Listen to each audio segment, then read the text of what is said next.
Hello అండి, ఈరోజు నేను మీకు సేమియా ఉప్మా ఎలా చేయాలో చూపిస్తాను. అంటే అదేంటండి, సేమియా ఉప్మా అందరం ఇంట్లో చేసుకుంటూనే ఉంటాము, మళ్ళీ సేమియా ఉప్మా చూపించడం ఏంటి అని అంటారు కదా. కానీ నేను కొంచెం మీకు దీన్ని డిఫరెంట్గా చూపిస్తాను. చూడండి, ఫస్ట్ కడాయిలో నూనె వేసుకుని మనం సేమియా అనేది కొంచెం ఫ్రై చేసుకుంటాం కదా.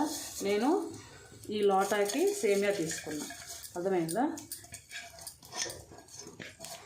అంటే ఇంట్లో అందరికి కావాలి కాబట్టి నేను దానికి సరిపడా సేమియాని తీసుకున్నాను.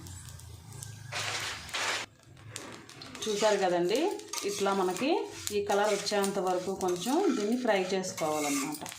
ఫ్రై చేసుకుని కొంచెం పక్కన పెట్టుకోవాలి, మాడకుండా. చాలా జాగ్రత్తగా, మనకు తెలిసిందే సేమియా ఎలా వేయించుకోవాలో. ఇలా ఈ కలర్ వచ్చే వరకు కూడా మనం దీన్ని వేయించుకోవాలి, కింద మాడకూడదు.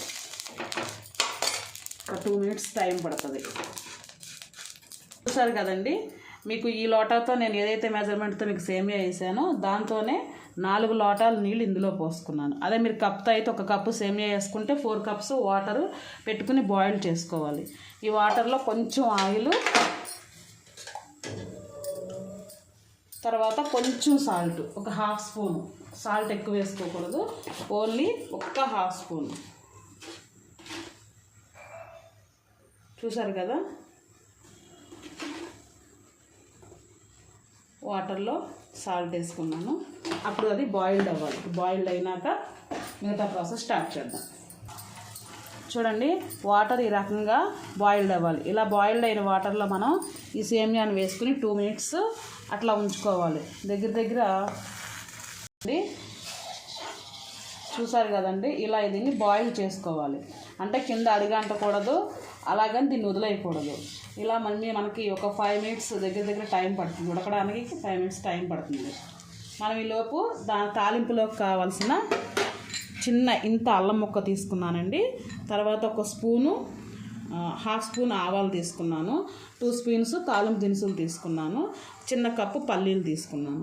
అలాగే 5 పచ్చిమిరపకాయలు చీల్చి కొంచెం పెద్ద ముక్కలు కట్ చేశాను. పిల్లలకి ఏంటంటే ఇట్లా పెద్ద ముక్కలు కట్ చేయకపోతే వాళ్ళు తినేసి మంటకి బాధపడతారు కాబట్టి కొంచెం పెద్ద ముక్కలుగా కట్ చేసుకున్నాను.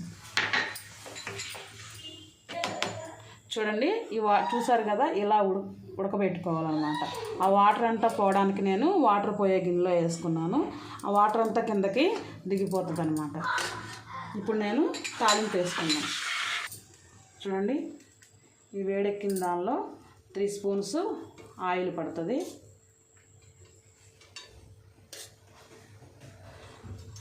మామూలుగా అయితే మనం ఆనియన్ కూడా కట్ చేసి వేసుకోవచ్చు, ఒక ఆనియన్ వేసుకోవచ్చు. కాకపోతే ఇప్పుడు కార్తీక మాసం కాబట్టి మేము ఆనియన్ తినను కాబట్టి వేసుకోలేదు. తినేవాళ్ళు ఆనియన్ కూడా దానిలో కట్ చేసి వేసుకోవచ్చు. ఆయిల్ కొంచెం వేడెక్కినాక ఇందులో పల్లీలు, తర్వాత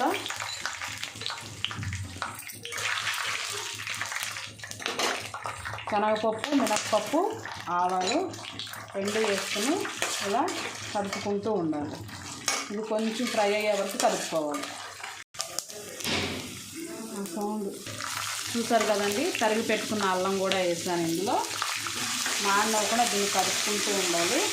అలాగే పచ్చిమిర్చి కూడా వేసుకోవాలి. చూసాం కదండి, ఇలా కొంచెం ఫ్రై అయినాక దీనిలో మనం ఏదైతే ఉప్మా పెట్టామో అదంతా కూడా మనం ఇలా దీనిలో వేసుకుని ఒక 2 spoons సాల్ట్ వేసుకుని కలుపుకోవాలి. చూసాం కదండి, 2 spoons ఉప్పు వేసుకున్నాం కదా. ఇప్పుడు ఇలా దీన్ని మనం శుభ్రంగా కలుపుకొని మాడకుండా దించేసుకోవడం. చూసారు ఎట్లా పొడిపొడిలాడుతూ వచ్చిందో. మనకు మామూలుగా ఉప్మా చేస్తే ఇట్లా పొడిపొడిలాడుతూ రాదు ఇందులో, కాబట్టి మనకి ఇలా పొడిపొడిలాడుతూ వచ్చింది. నా వీడియో కనుక మీకు నచ్చినట్లయితే లైక్ చేసి సబ్స్క్రైబ్ చేసుకోండి.